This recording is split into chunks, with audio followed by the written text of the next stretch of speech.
Tu cherches un job étudiant et tu voudrais ne pas te faire avoir? Alors écoute ce qui suit.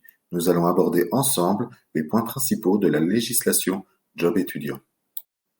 Tout d'abord, voici les conditions de base. La première est que tu dois avoir au moins 15 ans et que tu aies déjà suivi les 2 premières années de l'enseignement secondaire. Sinon, ce sera alors 16 ans. La seconde est que tu dois suivre l'enseignement secondaire ou supérieur.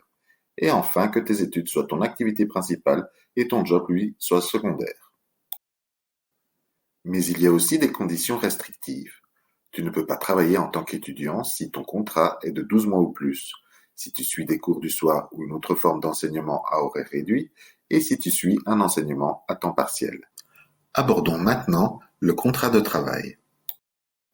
Il est important de signer un contrat de travail étudiant écrit. Si tu n'en possèdes pas, tu n'as pas de couverture sociale, de garantie quant aux conditions de travail, ni de garantie par rapport à la rémunération. Ne pas avoir de contrat, c'est en fait un délit, ce que l'on appelle communément un travail au noir. Là, tu risques d'être poursuivi, tout comme l'employeur.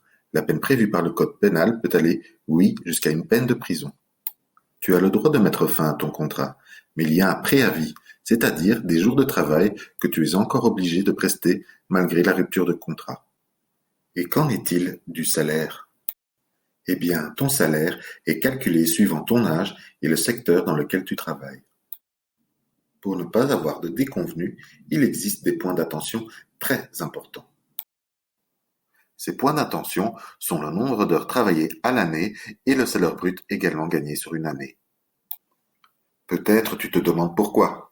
Eh bien, la raison est que la durée de travail et le salaire reçu vont avoir un impact important sur les allocations familiales, les cotisations sociales que tu vas payer et enfin les impôts de tes parents, mais aussi les tiens. Commençons par les allocations familiales. Pour conserver tes allocations familiales, tu ne peux dépasser 240 heures par trimestre, mais il y a quand même une exception.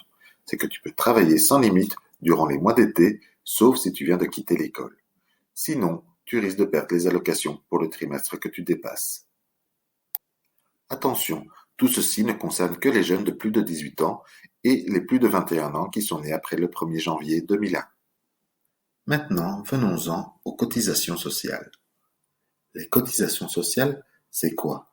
Eh bien, ce sont des prélèvements sur le salaire pour financer les prestations sociales telles que le chômage, la pension, les allocations familiales et bien d'autres choses.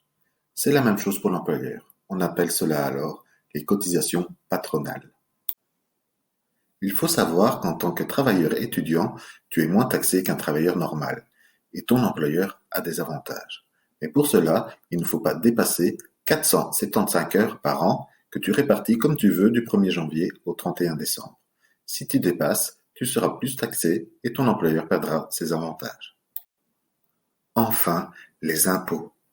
Si tu gagnes un salaire brut trop important, tu risques de ne plus être à la charge fiscale de tes parents, ce qui aura pour conséquence que tes parents payeront plus d'impôts et que toi, en plus, tu dois en payer. Calculer le salaire, calculer le nombre d'heures, cela peut te sembler compliqué. Mais il y a une solution. C'est l'application Student Network. Cette appli te permettra de savoir très facilement où tu en es tant pour le nombre d'heures déjà prestées que pour le salaire brut déjà gagné. Pour pouvoir t'y inscrire gratuitement, il te faudra ta carte d'identité, le code PIN de ta carte et enfin un lecteur de carte. Voilà, c'était les règles principales d'un job étudiant. À bientôt.